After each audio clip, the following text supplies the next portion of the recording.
nadakop sa ginibong drug bypass operation. Triple o apat na doble ang bihikulo na gruso sa siyudad kang Naga. Mas complain ng police station kang Naga City Police Office.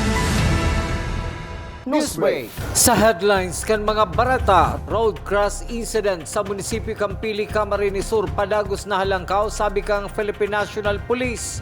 Kasureko 2 nagpipreparar man sa epekto kang El Nino phenomenon sa nasyon. Barbero arestado sa anti-drug bypass operation sa siyudad kang Naga. Tinampo sa Barangay del Rosario, pasiring Barangay Kararayan, siyudad kang Naga, papahiwason. Diyos marhay na hapon. Ako si Mark Mendoza. Asin ako, si Antoinette Eduardo. Kami ang sa indong tagapaghatod, Bareta. Road crash incident sa Banawanin, Pili, Camarines Sur. Mantinidong halangkaw, basado sa record kan Pili Municipal Police Station. Uwi man na sa kuyong report. Sobra sa 240 na road crash ang nairehistro kan Pili Municipal Police Station poon kang Enero hastang na bulan kan Hulyo.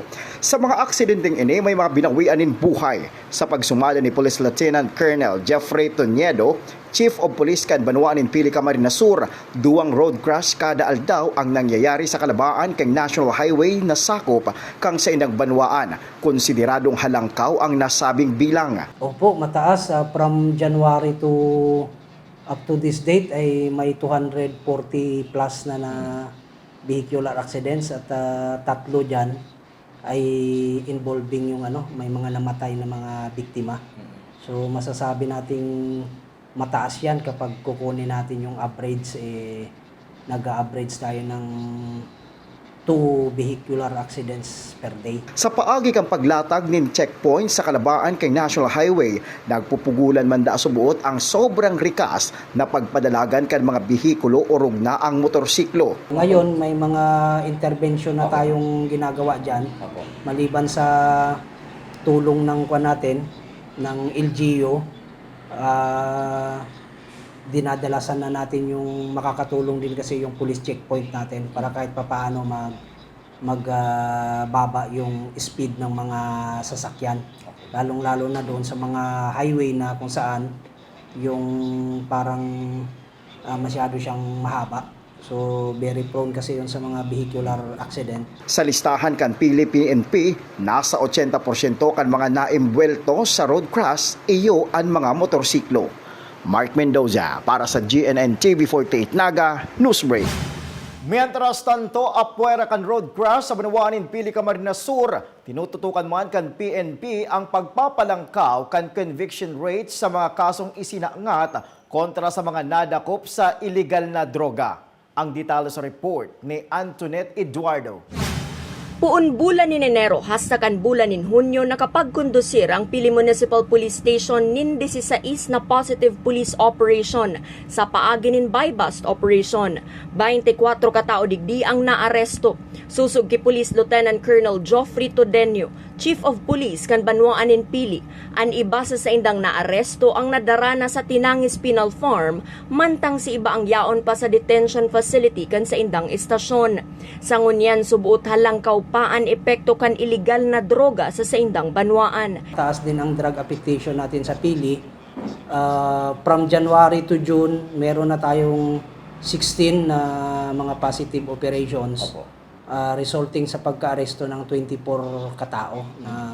Kasi merong operation kung minsan na 2, 3 ang nahuhuli namin. So out of 16 police operations natin, mga buy-bust against drug personalities ay 24 na doon ang arrested na natin. Yung iba na-commit na natin sa BGMP sa Barangay Tinangis. Yung iba naman nandyan pa sa detention facility. Daipan nahaloy bilang Chief of Police kan Banwaan nin Pili, Camarines Sur si Police Lieutenant Todenio. Asin aminado ini nahababaan conviction rate ninda sa mga kasong naisasangat sa mga nadadakop o rugna sa illegal na droga. Kun kaya pagmamaigutan na lang subot ninda ang pagkondusir nin investigasyon para maglangkaw ang conviction rate as in crime solution. Hindi ganun kataas, pero yun, ang magagawa namin doon ay pag-igihan namin yung sa investigation phase sa pag-file ng kaso. Okay. Para nang sa gayon tumaas-taas yung natin, conviction rate, yung crime solution natin. Para sa GNN TV48 Naga, Antoinette Eduardo, Newsbreak. Padagos sa mga bareta, matapos masuspindir giraray si Mayor Tomas Bongalonta Jr. kan Pili Camarines Sur, asin mag-asumir bilang acting mayor si Vice Mayor Francis Belen. Pinagpapadagos lang subuot kan opisyal si mga dati nindang napunan na serbisyo sa mga residentes na sa indang nasasakupan. Kasubagon aga, inabutan kan GNN TV48 News Team na kaulay ang nagkapirang maestra sa pampublikong eskwelahan na nakaresibin ng television set para sa indang kanya-kanyang eskwelahan.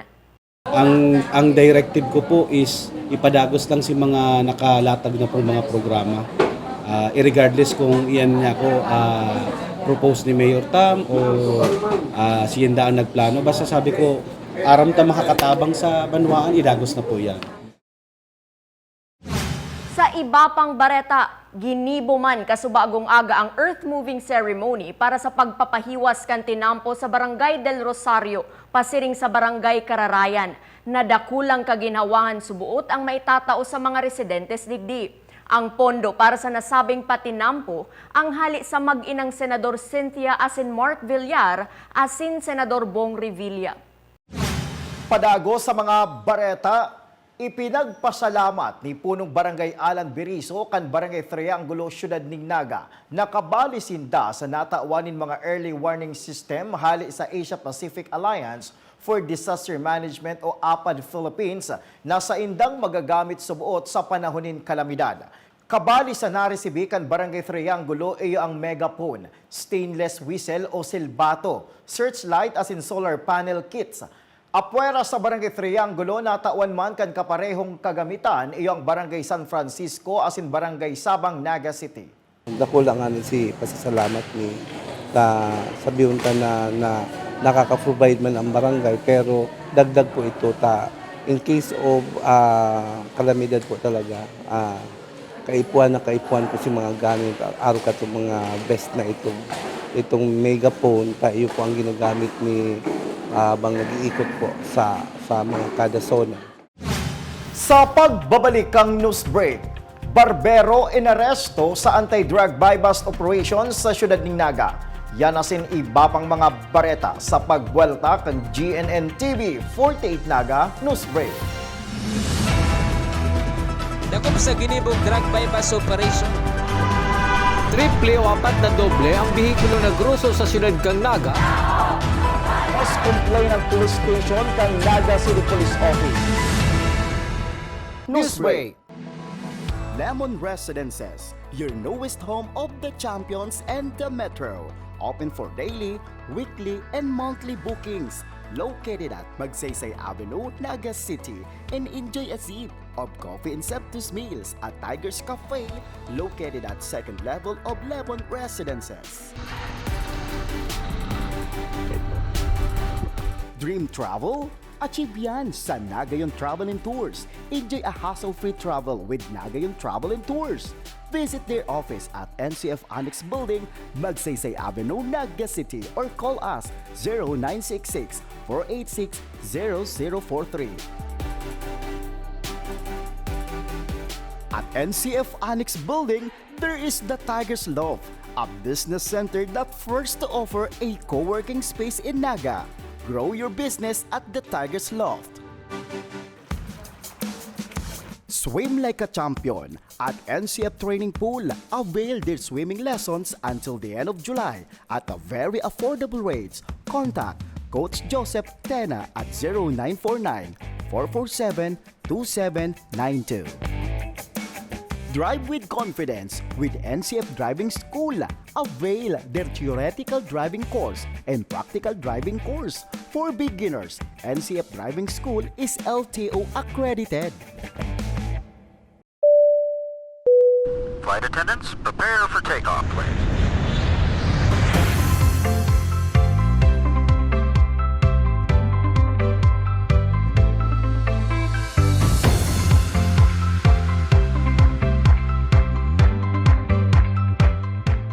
Slip life vest over your head. Take the tape around your waist.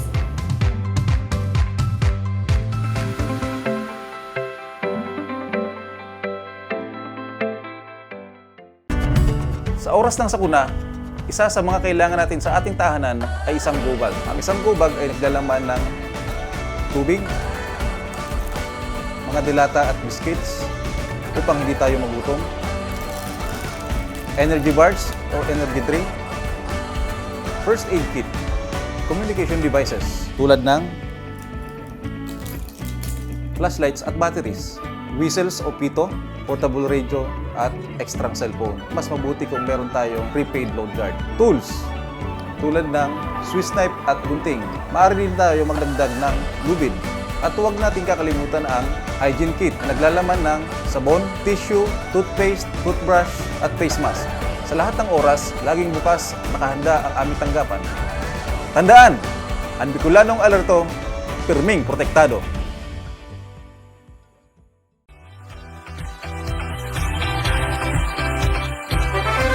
The Mariners Tourism and Hotel Institute is an institution that offers hotel accommodation, food and beverage services, and different programs and international cuisine. It boasts 5 contemporary guest rooms that fit to all types of guests and travelers. Room rate starts from 1,500 to 4,999 pesos only.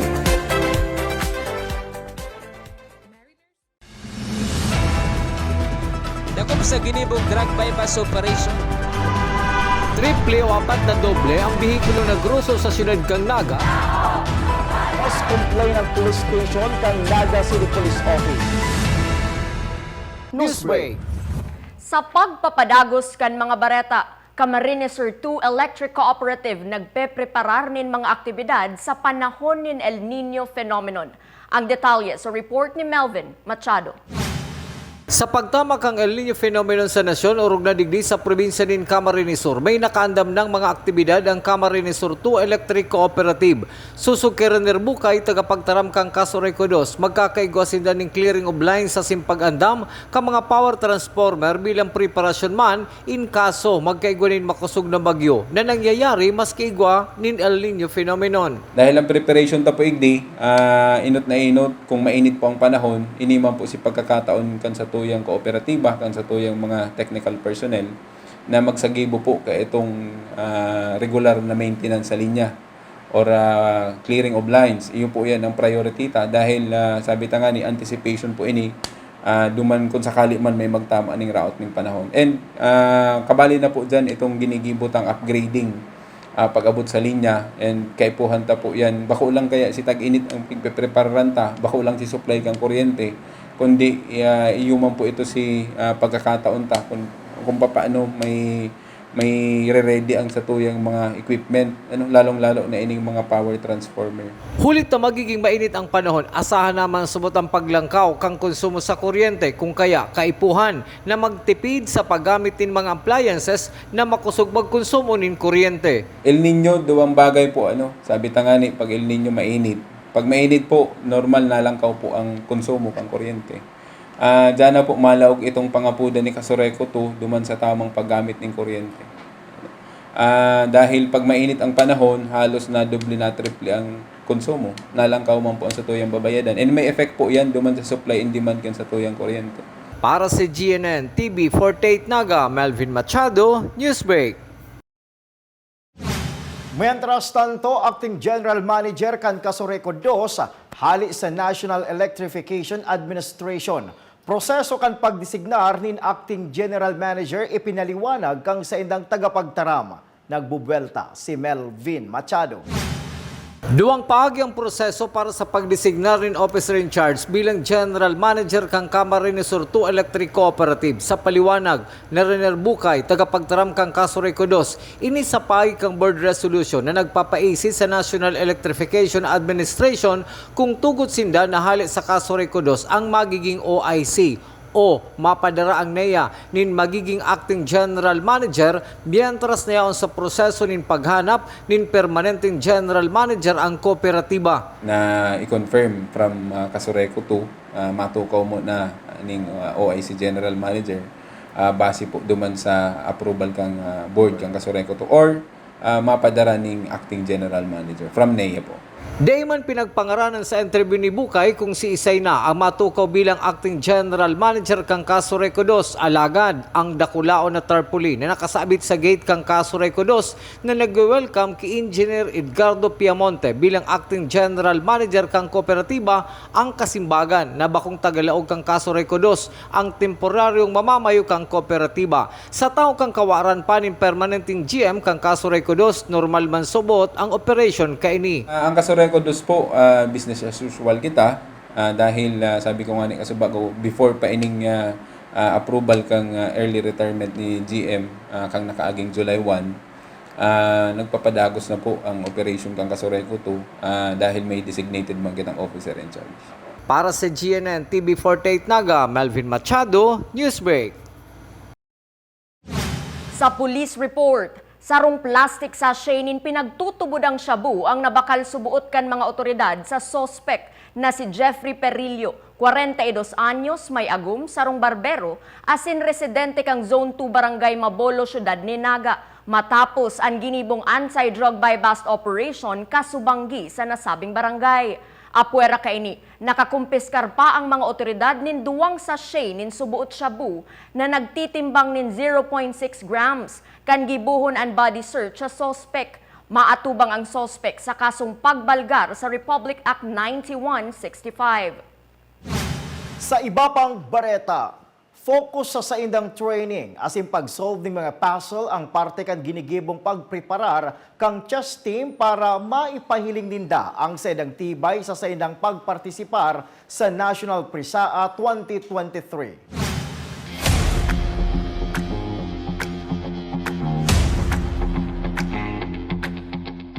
Bilang pagbabalik din po ng pasasalamat kay Sir Mario, ang goal mi po ngunyan for National Prisaa is makauwi po ng gold medal lang talaga. Taga-NCF po tayo. Ang tawag po sa atin is home of the champion. So, ang mindset dapat natin is champion dapat talaga. Nasa different po tayo, place, different environment. Kaya, kailangan po natin mag-adjust.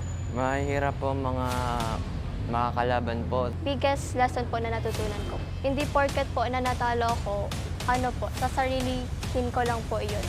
May mga teammates po ako na nag-lift up po sa akin. Hanggat hindi pa tapos ang laban, wala pa pong panalo. Nag-focus kami sa pagbibigay ng time para po sa mga puzzles and domination. Dapat nakafocus po kami every time na sa training. Lakasan po yung loob tapos practice lang ng practice sa paglalaro. Nagsosolve po kami ng puzzles kasi sa chess po, mas nai-improve niya po yung analyzation skills mo. Before yung game, nakaupo ka lang dyan, papahinga, nakapikit ang mata. And yan, mas nakaka-help po siya pag actual game na. Nag-pray po ako kay God po. Kasi po alam ko pong siya po yung nagbigay ng talent po sa akin na maglaro po ng chess. Kaya yun po. Supportahan niyo po yung chess team. Ipapalalo namin po ang laban.